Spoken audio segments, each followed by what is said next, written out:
Welcome back to The Advisor with Stacey Chillemi, the show where we don't just talk about success, we break it down to real stories, the bold decisions and the mindset shifts that take people from stuck to unstoppable. Now, let me hit you with a truth bombly. Yeah, this is when I say truth bombly, it was a definitely truth bomb. Now, what if a safe job, if you worked so hard for, was the very thing holding you back? If it wasn't security, it isn't about just staying, but learning how to walk away on your own terms. My guest today knows exactly what it looks like, and she's here to show you how to do it too. Now, Pav quit her job. She was making 300,000 a year. She is retired at 43, and she now teaches others how to lay off proof their lives, not just financially, but emotionally and strategically.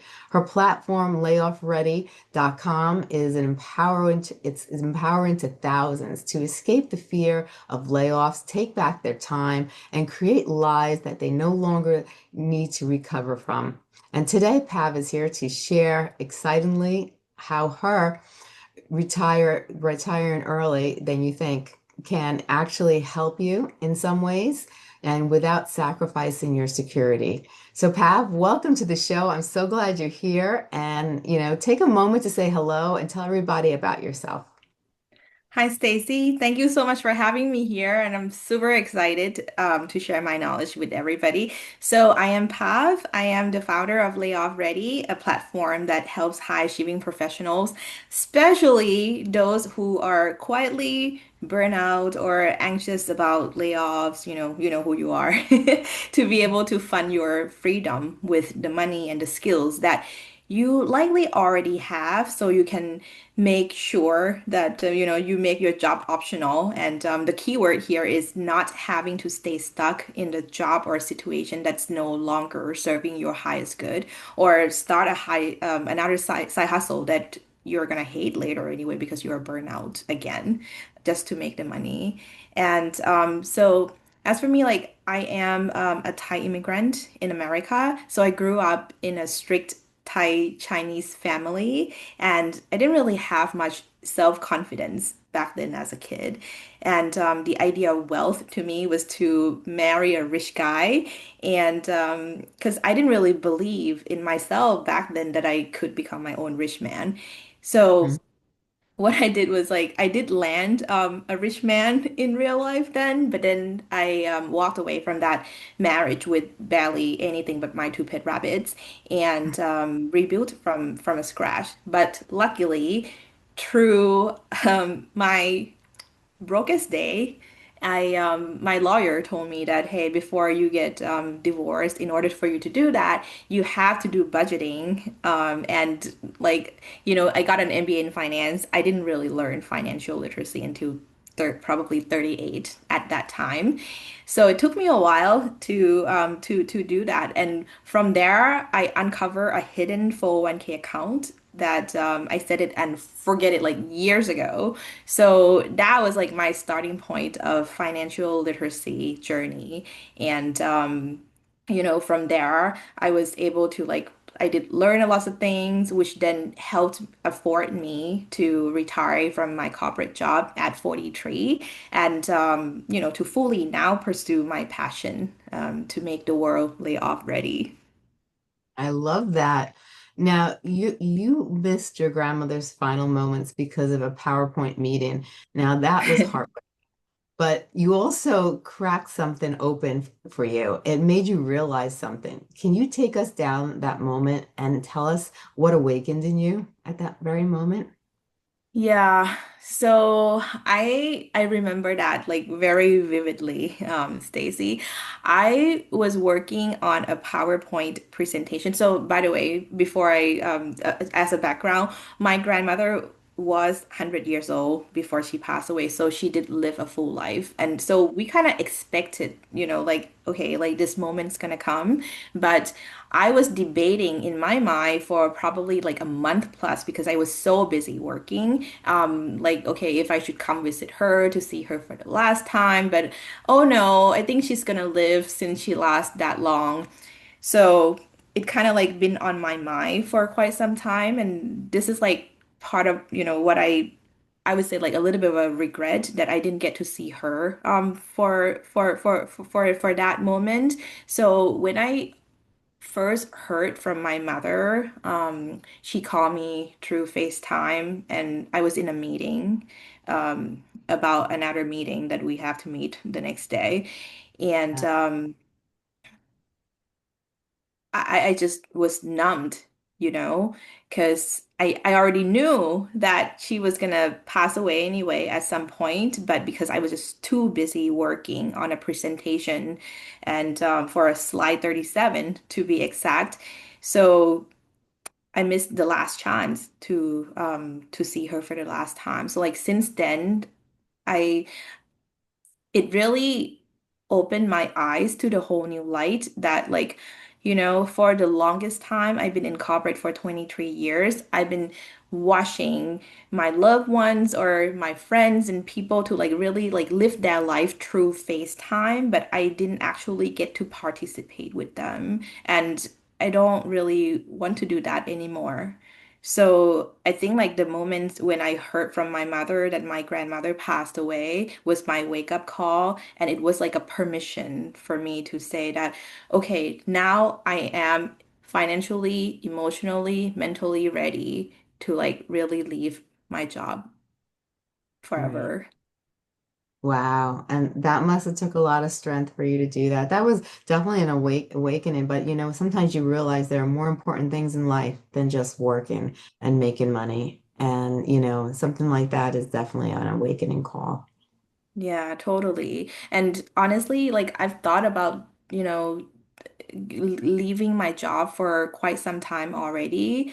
But I think, just like a lot of people, I'm sure, like especially these days when jobs are hard to find, I thought to myself, oh, would it be enough, for me to would I be able to retire financially? Am I gonna be okay? I had like this, voice inside me that, oh, it's not gonna be enough. Or because I didn't really know my baseline at the time. Like I didn't know, okay, what's my net worth? I didn't know, like how much I needed as a financial runway for each month. So like once I started to like do the budgeting and like really get my baseline finance together, I'm like, wow, I could actually do that. But then once you're financially prepared, it doesn't mean that you are mentally or spiritually prepared. So there are lots of aspects in I think like in walking away that people are considering, but like even though financial aspect is seems to be the most important thing. Right.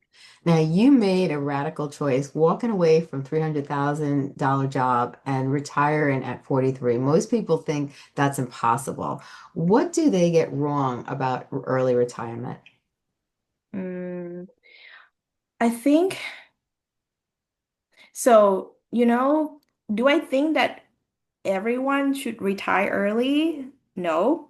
But I think that financial freedom is achievable. And I think that's what people usually get wrong. Because typically, when we think about financial freedom, we think about, oh, you need to have like, millions of dollars. You need to, like have so much cushion, right? But I think it depends on your situation. Because, like, generally, when you think about wealth, you think about how much you have, and then you also think about like how much money you make and how much money you keep. Right. Which is like, and I want to emphasize this, like, just because you make, like, say, $500,000 a year, or $200,000 a year, it doesn't mean that you get to keep all of them because, Yeah. first we have to pay for taxes, but then there's such thing as lifestyle inflation. I think like most professional gets wrong that like just because you make more money, it means that you're, like financially set and you can retire early. But I've seen like cases when people make like multiple six figures and not able to retire early because you have your lifestyle inflation, creeping that you don't really get to keep much. So I think the point is that financial freedom is achievable for everyone, but it depends on like how much you are keeping more so than how much money that you make. And also like everyone should have the option to walk away from, like any situation that's no longer serving your highest good. Right, exactly. And you see that all the time. You see stories with like movie stars and celebrities, that they live a certain lifestyle, and a lot of them you see where they live, and they live very modestly, or they're in debt because their lifestyle was so gargantuan in the beginning that it left them with pennies at the end. And a lot of them were in Right. debt. And they're working and working, and you see them older in life still working because they are so in debt because they blew all their money and all their millions that they made along the way. Exactly. Yeah. I mean, like kind of back to my example, like, so I've coached people making over like $500,000, and they still not only just feel financially broke because the lifestyle inflation, but they feel broke inside. And I think like that's the most important thing. And, offline before we were starting the podcast, we also talk about, like how um mental health and like the spiritual side of things, it's really important. Like when you feel broke inside, it doesn't really matter how much money you make. Mhm. You still have that limitation, you have the fear. And when you have the fear inside and you're not living your aligned in your alignment, it's really hard to like really prosper to the next level. That's so true. Now, when you were going through all this, did you feel broken after a while? Oh my gosh. You mean like broken in a sense of like spiritually broken, or like Spirit, broken as in, I would say spiritually and emotionally broken. huh. Okay, Stacey, nobody really asked me this question. But and thank you. That really gets me to reflect on things. I would say yes and no. Because I've been through like the phase where I really felt I was spiritually broken during my divorce. That enough, for me to like realize that um like there's a way to actually like have the balance. But Yeah. I think what is hard for me, even though I knew inside my heart that like, okay, when I might not be on the right path, is how to actually take the action and Yeah. like really make changes. So like to answer your question, yes, I've been through emotionally, spiritually broken phase in my life, but I've I have healed from it, but it took me forever to take the action to like really like live my life in alignment, to like really feel like, okay, finally I am not just spiritually enlightened, but actually living my life enlightened. So Yeah. yeah, that took some time. And how did you get there? Like, what did you have to do to get there? So I think there are a few things. So number one is I think through my burnout, through my depression, I was like diagnosed a few years ago, like clinically depressed as like major depression, and I felt that I've been through like that dark nights of soul, if you have heard of that. Hmm. Basically it's just kind of like that profound moment when you really experience like, okay, nothingness, like you are no one, no thing. And I was just like laying down in my bed and Yeah. thought to myself like who is this person, like crying like hysterically, like crying in bed, like who is this person, why am I so sad? you Right. know and when I thought about that, I'm like, wow, I don't even know how to describe this into words, Stacey, but maybe you can help me. But it's like the profound moment that finally I realized that I was just a soul and like really living through this body. This is like a vehicle for me, to like really experience life. And why am I treating this body so bad? you Right. know? Yeah, so ever since then, I thought about, okay, like since I treat my friends, I treat my family, I treat everybody really well, but I didn't really treat myself. I didn't really treat my body. I didn't really treat this person, who I'm with 24/7 well. Since then, I think I have found like not just myself, but I have found God because God was like in that moment of the dark night of soul when I was lying in bed, somehow I heard like this voices, and I kid you not. I heard this voice inside my head, like, you're gonna be okay. Mm-hmm.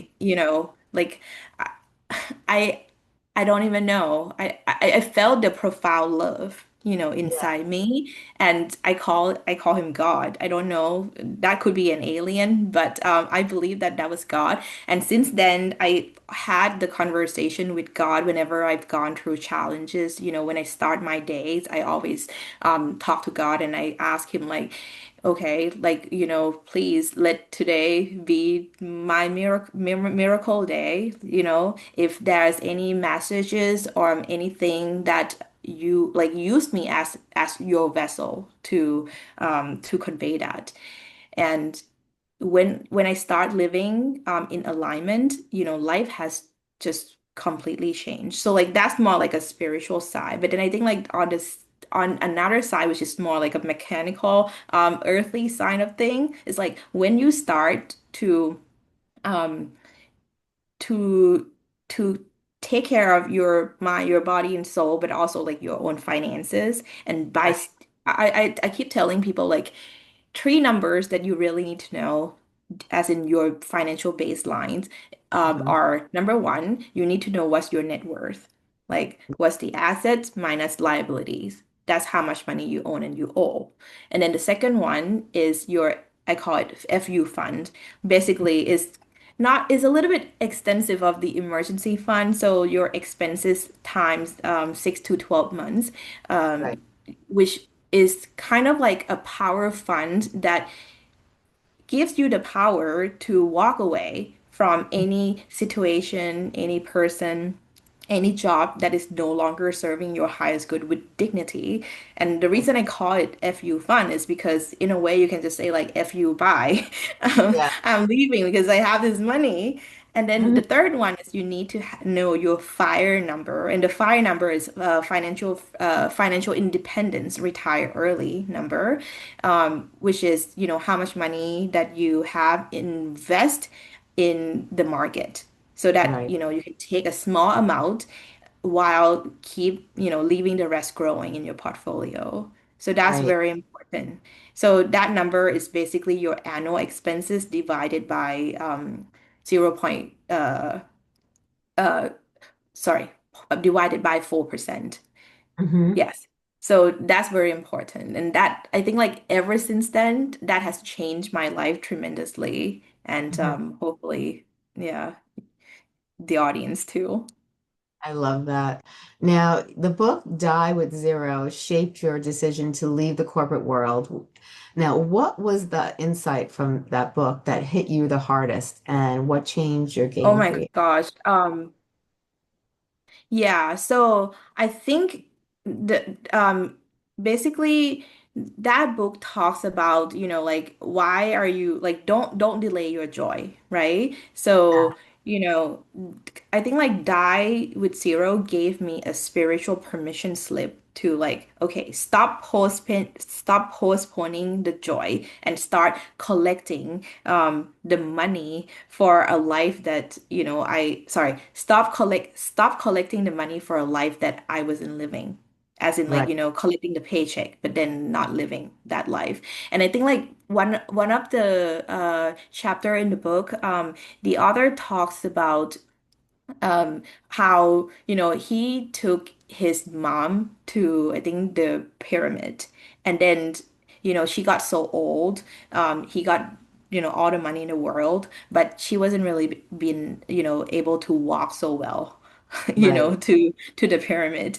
So that was kind of like one of his eye-opening moments that, like you, just because you are ready doesn't mean that people around you are, gonna be ready, right? So there's such thing as like the time dividend that we need to think about. Wow. Now, you talk about the difference between financial planning and financial resilience. Can you break down that? So I think like financial planning is more about like, okay, like knowing your baseline, having the plan and the preparation, right? For like say retirement, for example, like that's the plan that you have, like, how when you're looking about your current situation and how you're going forward with it financially. But when it comes to financial resilience, it's more than that. It's more than just like the mechanical side of thing or the numbers. Financial resilience means that if I lost everything today, that Hmm.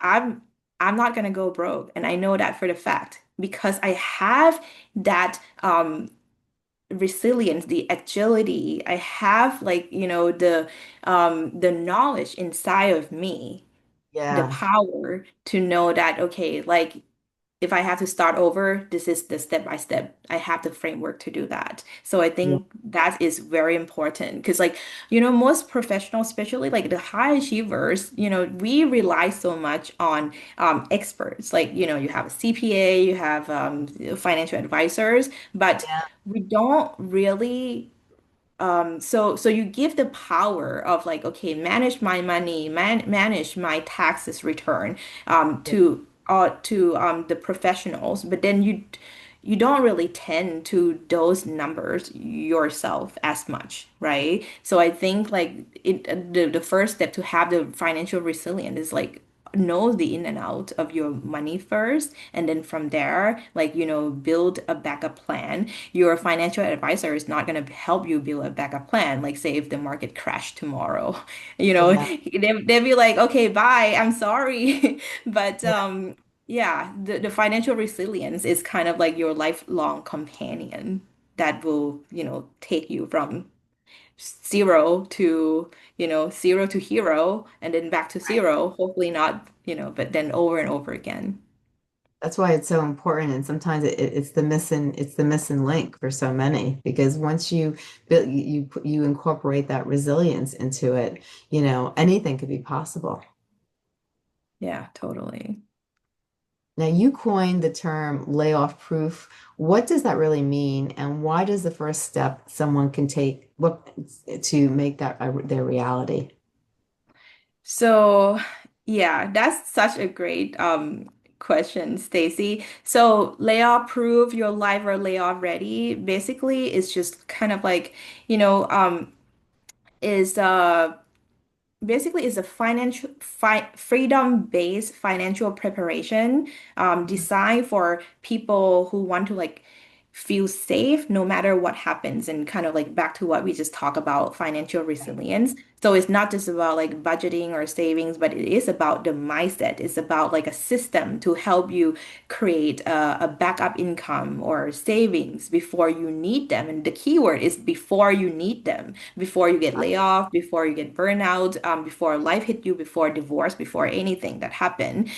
So you never have to rely on just like one income stream ever again. And I think like another important thing is that like you by being layoff ready, this gives you like a superpower in a way to make your job optional, or to make pretty much like anything optional, like even your marriage optional. But I'm not saying that I'm advocating for like, oh, like, yeah, you can casually get divorced tomorrow. No, but Yeah. basically it gives you the power to walk away from things, people, things, environment that is no longer serving your highest good or not aligning with your like God's given purpose, so that you can walk on your own terms. So that's very important. And so the way to do this, so basically I have um this method. I call Hmm. it I call it a bold method. Hmm. And so the way you do this is because, like layoff ready is not just about the layoff ready is not just about like the financial preparation, right? But it's also Yeah. about like basically your whole identity preparation. Because like Yeah. say for example, for me, it took me a long time to like make the decision to like leave, from corporate to entrepreneurship, what I do now today. But Yeah. I think like for the longest time, the problem or like the question in my head, Stacey, has always been like, okay, what is the path outside um my title? Like, Yeah. what does it mean? Like, what is my Right. identity? And I Hmm. think like that's what a lot of, high achievers are kind of having conflict, a little bit there. Yeah. So yeah, so like I think like that's the first thing. So like first you need to make sure that like you build that uh you build that financial resilience. But then the second one is to like really own your story, own your skills, just like Yeah. what I talked about on like how can we reframe our identity. And then the second one is sorry, and then the third one is like L, which is like lay off proof your life, right? And Yeah. then the last one is like how do you like redesign your life and like really make that new life monetizable. I think that's a very important thing. I love that. I love that. Now, we live in a time where job security feels like a myth. What do you say to the person who feels trapped in a safe job but is terrified to leave? Oh my gosh, there are so many things. And I would say like this question, I wish somebody would have told me this like a long time ago, like when I felt trapped in my job, when I felt burnout, that like first of all, you are never too late to restart your life. You can restart your life at any time, at any age. And then the second one is that you don't need a permission. You don't need a permission to leave something that is no longer, like bringing you joy, no longer bringing you peace. You don't need a permission to like start living your life. Like think about it, Stacey. Like why do we need to wait until like 65 years old to retire? Like why are we being programmed this way? Does it mean that we have to like hit 65 first so that we can actually live our life and actually like find a purpose and like find joy? I Yeah. think that is crazy, right? So that's what I would say. However, by being layoff ready doesn't mean that like you just walk away tomorrow recklessly. Right. Right? But it means that you need to make sure that you prepare financially, spiritually, and emotionally Yeah. to leave. So I think that's very important. Yeah. And by sorry, go ahead. Oh, I said definitely. I was agreeing with you. Yeah, and I think like by doing that, when I first think about like leaving my job, and that's like probably years ago, it took me probably 1,000 plus hours to work after my full-time job and on like all these different side hustles in the Hmm. world. And what I found though was that there's really no such thing as a perfect side hustle. Yeah. That's none. like, Amazon KDP, Shopify store, TikTok shop, like all of these are more like a platform that helps you monetize.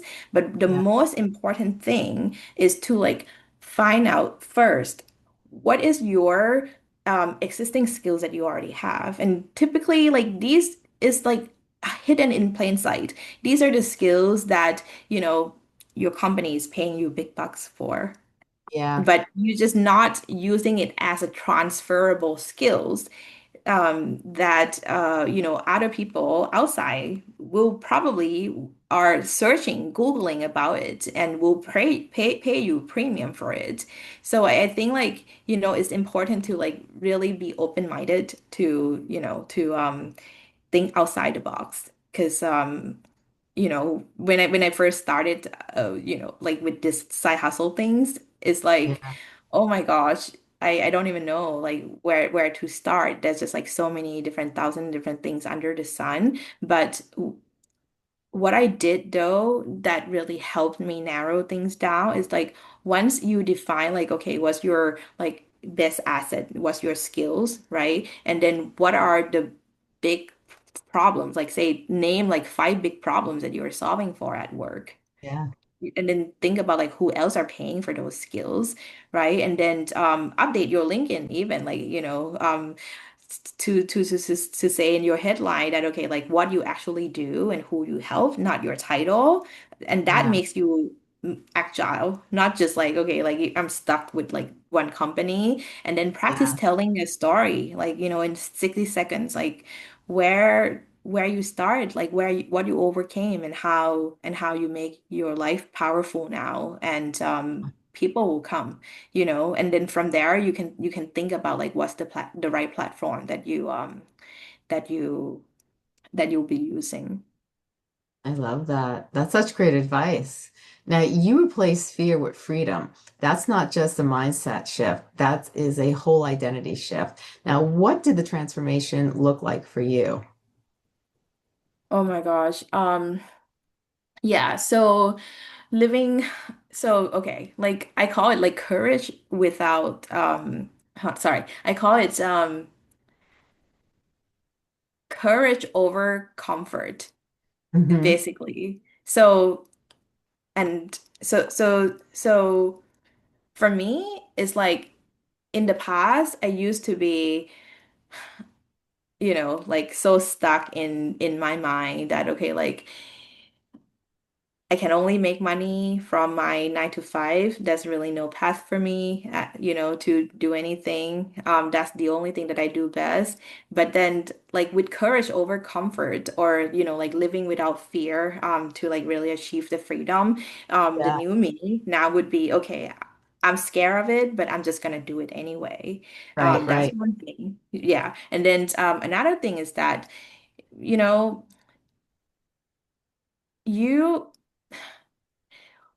I think the concept of being layoff ready is that not just to give you the freedom in having an option, right? So that you're not staying stuck with something that is no longer serving you, but Right.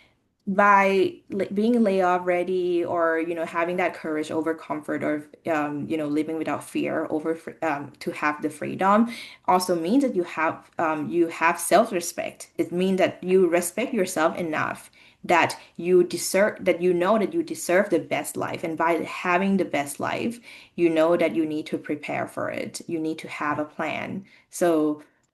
So yeah, I think this is like my mantra these days, that I make sure that I have a plan. I don't expect the worst, but I always make sure that like, if something happened, I can still sleep well at night. Right. And that is a great, mantra to have. And that's a great idea to plan, and to take action on. I like that a lot. Now, for someone who feels so time poor or stuck to build, an income stream, what's the first real step that they need to take? And how do you do it without burnout?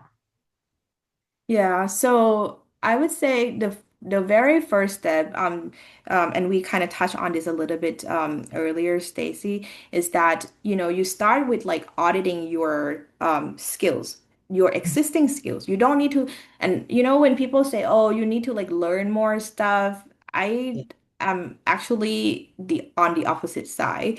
Yes, you probably need to learn like some stuff like say AI, for example, these days because this is like kind of like internet, like no nobody's don't know internet. So Yeah. everybody knows AI. But in a way, like first start from like audit your skill set. Name like the five skill sets that you have, right? And then from there, like what I said, just think about like who would pay for this. And then from there, once you kind of craft out like, okay, like these are my skills, and then these are the people that would pay for it.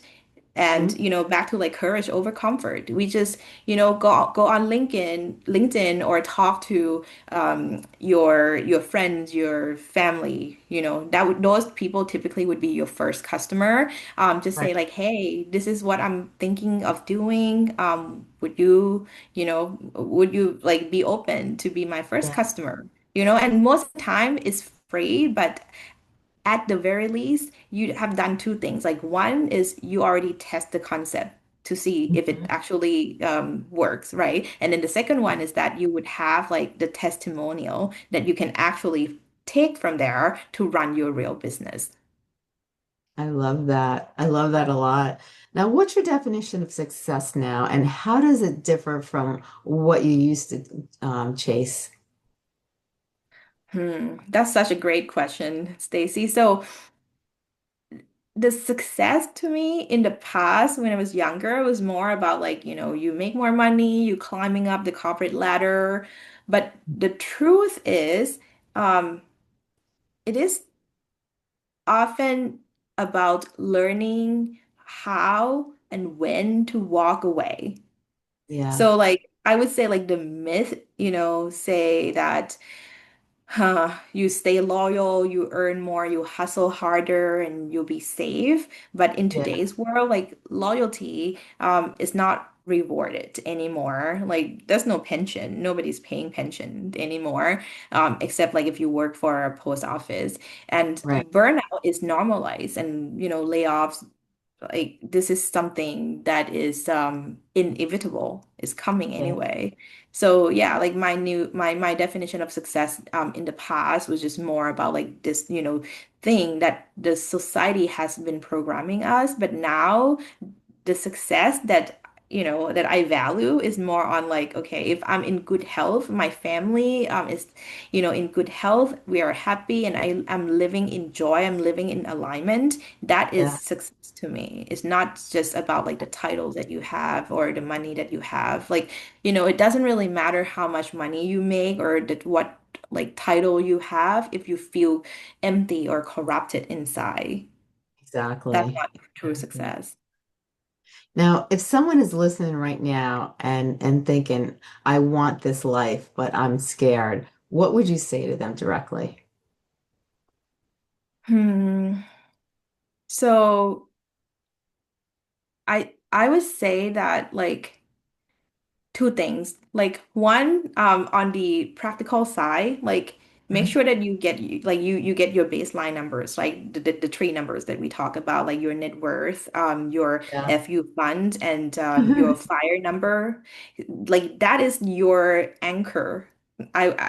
Very important numbers because it's like, when you go to the doctor, if you don't really like, that's why they draw your blood test. That's when they do like the blood pressure, everything, right? Because they need to have the baseline. Without that baseline, you don't really know like if you're actually progressing or you're actually going, downhill from there. So number one is the mechanical thing. So you know your baseline, and then the second one is financial freedom is achievable, and we talked about this earlier.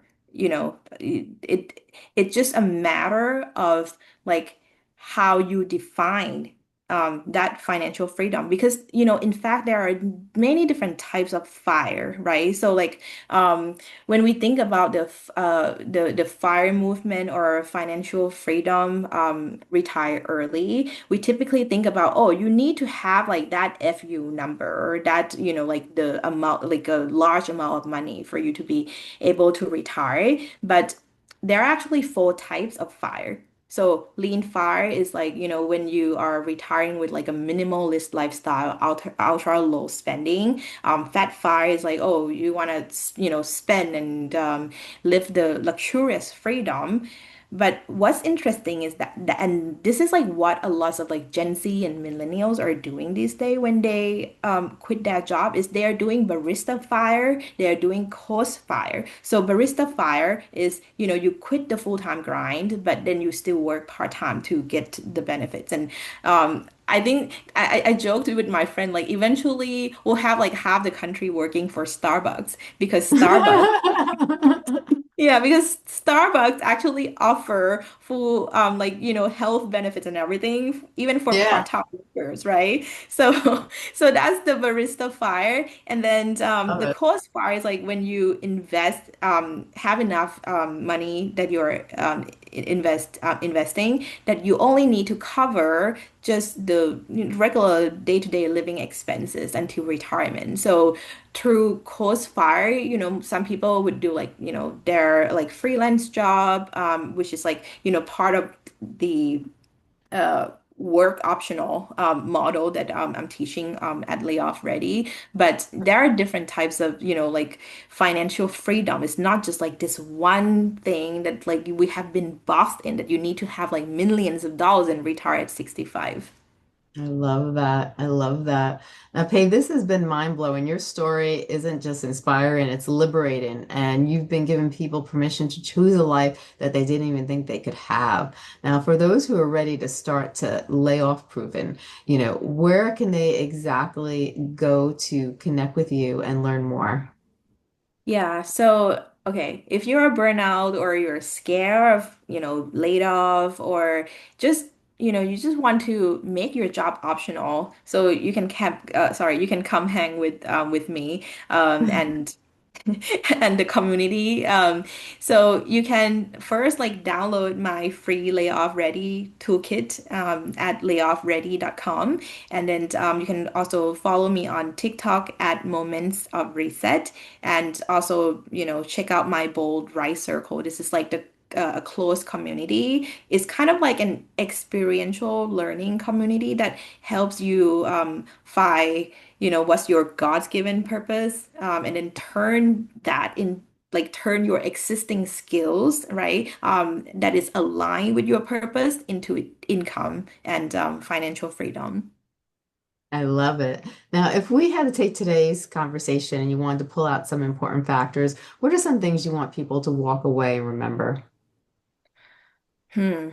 Okay, let me just like drop one truth then.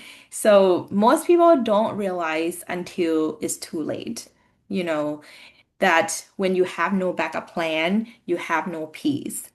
Like you have no leverage, you have no freedom, because when you're waiting for layoff or for a divorce, a breakup, or for like any disaster in life to happen, Yeah, without having a backup plan, it is a self-neglect. yeah, So when you have no backup plan, you have anxiety. And I felt that, like, during my divorce, I got no backup plan and I thought like I was broke for the longest time. So you are not free and you feel trapped, with whether it be like in a toxic relationship, a job, or like, this confined paycheck.